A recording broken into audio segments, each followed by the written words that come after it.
One of the pillars, or maybe I should say one of the central practices, is the month of Ramadan. Hmm. What is the importance of this month? What does the process of it entail also? So Islam has, I think it'd be good to maybe lay this out for Step people, back. Yeah. the articles of faith and the pillars of Islam. So the Sure. articles of faith, there are 6 articles of faith, and this kind of lays the foundation for the creed of Islam. So belief in God, belief in the angels, belief in the messages, belief in the messengers, okay? Belief in the day of judgment, and belief in divine decree. Mhm. So these are the 6 articles of faith. Belief in God, belief in the angels, belief in the messages being the scriptures, belief in the messengers being the prophets, belief in the day of judgment, and belief in divine decree. Uh, that's what you have to believe to be a Muslim. You have to believe in those 6 things, right? And then you go to the pillars of faith. The 5 pillars of faith are sort of, or they make up the structure of those articles of faith, the practice of the Muslim. So to be a Muslim, you testify that there's only one God worthy of worship and unconditional obedience. And then you testify that Muhammad is the final messenger of God. That's the first pillar. It's the actual testimony and entering into Islam. Then it's the 5 daily prayers, practicing the 5 daily prayers at least as a bare minimum obligation. The mandatory charity, which is called the zakat, that Muslims have to give at least 2.5% of their retained earnings to specific categories of charity. Then it is the fasting of the month of Ramadan, the mandatory fasting of the month of Ramadan. And then it's the Hajj, if you can do so, the pilgrimage, if you can do so once in your lifetime. So those are the 5 pillars of Islam. So Ramadan is a month in which Muslims engage in this incredible spiritual boot camp. Now, fasting can mean different things to different people. When we fast from before sunrise to sunset for an entire month, and there's no food or water, period, and no intimacy as well. So you would abstain from intimacy with your spouse as well in that time. No food or water, no bread, no nothing. You don't eat or drink, even if you live in Texas, where you get these long, hot days in the summer. And of course, Islam is on a lunar calendar, so it moves every year, about 10 days earlier. During that time, you restrict the intake to the body so that you can focus on the intake of the soul. So instead of being focused on consumption, constant consumption, you are consuming words of remembrance, words of prayer. You're to be hyper conscious of not doing anything that would spiritually validate your fast, just as you would physically. So just like you won't eat or drink, you certainly won't engage in sin, though you shouldn't engage in sins throughout the year. But, you're not going to speak words of evil. You're not going to gossip or slander. You try to fast with your eyes, not look at things that are not praiseworthy.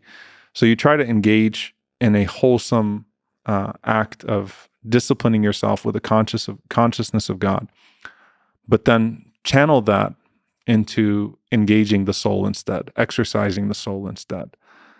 And what you'll find with Muslims in this act of God consciousness, where they reduce the consumption, is they become far more grateful for the blessings of God, because throughout our lives, we just take sips of water, we eat what we can, we snack. When you're abstaining from that, you become so much more grateful for that sip of water, so much more grateful for that bite of food, so much more aware of the one who provided those blessings to you, so much more aware of those that don't have the same access to those blessings that you have. So you also develop a sense of empathy for the poor that don't have access to those blessings on a regular basis, that can't help but fast. And on top of that, again, spiritually, you are engaged in extra reading.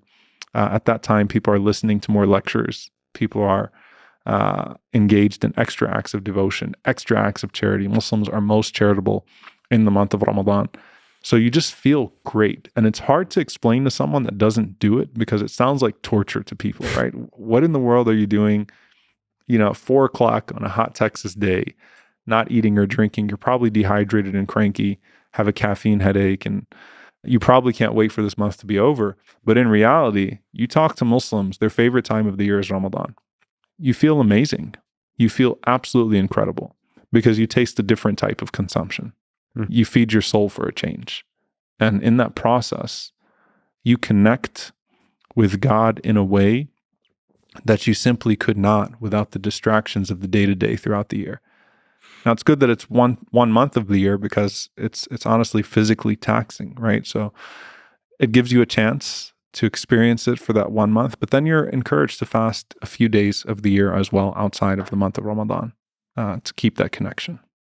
What are the hardest parts that maybe for people outside of the Muslim faith, would be curious about? Well, I think the hardest part is physically. Is it physical or is it the spiritual? I mean, so as Ramadan goes on, your acts of worship increase. So in the last 10 nights of Ramadan, there is an intense period of prayer throughout the night. So every night in Ramadan, we have something called the Taraweeh prayers. The Taraweeh prayers are about an hour and a half of prayer outside of the 5 daily prayers. So the mosques are packed every night in Ramadan.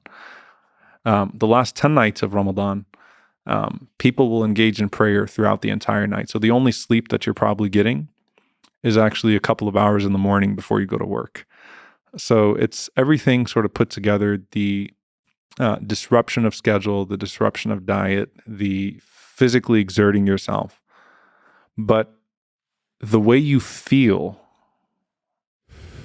is unmatched. I mean, you feel so fulfilled through that deprivation. And it's actually the point, it all ties back together when you talk about even tests and trials, that God does not deprive us of anything except that he gives us something greater in return. And you do not deprive yourself of anything for the sake of God except that he gives you something greater in return. And so fasting is an exercise in patience that unlocks an infinite sense of gratitude and a greater connection to God.